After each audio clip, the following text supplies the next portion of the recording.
Form 47 ऐलान करता है कि नवाज शरीफ की लाहौर सीट पर कुल वोट पड़े 2,93,693, लेकिन इसमें वैध वोट बताए गए 2,94,043, यानी जितने वोट वैलिड बताए गए उतने वोट लाहौर सीट पर पड़े ही नहीं थे।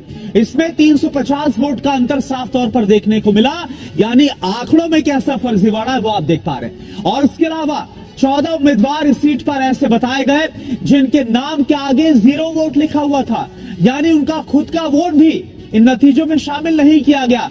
तो इस तरह से पाकिस्तान में नवाज शरीफ की पार्टी पीएमएल-एन को जिताने की भरसक कोशिशें की जा रही हैं। एक और बड़ी खबर, पाकिस्तान में भले ही नवाज शरीफ और बिलावल भुट्टो के बीच गठबंधन का ऐलान हो गया हो, लेकिन यह भी सच है कि पाकिस्तान की आवाम ने नवाज के पक्ष में फैसला दिया नहीं है। और देखिए, गुलाम मुर्तजा इस वक्त हमारे साथ जुड़े हुए इस्लामाबाद से। गुलाम सर, ये बताइए, क्या ये बात वाकई में सच है कि जो अंतिम फैसला है, आखिरी बातचीत है, वो नवाज शरीफ की पार्टी और बिलावल भुट्टो के बीच में हो गई है और बिलावल भुट्टो अगले प्रधानमंत्री बन सकते हैं पाकिस्तान के, ये माने इस पर मोहर लग गई है क्या?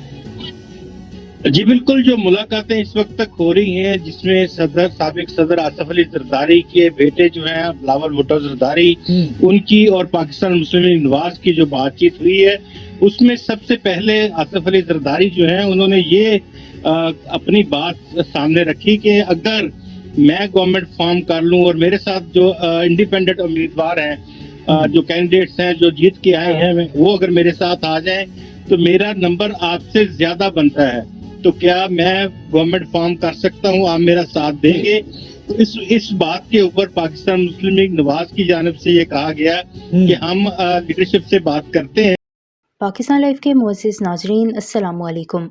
मानसेरा की सीट हारना नवाज शरीफ के लिए एक मजाक बन गया और भारतीय मीडिया फॉर्म 47 के मंजर-ए-आम पर आते ही नवाज शरीफ का खूब मजाक उड़ाने लगा कि खुद सीट हार गया और वज़ीर-ए-आज़म बनने के ख्वाब देख रहा है। फॉर्म 47 ने सबके सामने पूरी हकीकत खोल दी और पाकिस्तान में होने वाले इलेक्शंस पूरी दुनिया खुसूसन भारत में मजाक बनकर रह गए। इस हवाले से भारतीय मीडिया का क्या कहना है, इस क्लिप में देखें। वीडियो में आगे बढ़ने से पहले मेरे चैनल पाकिस्तान लाइव को सब्सक्राइब जरूर करें ताकि आने वाली वीडियो अपडेट से आगाह रहें।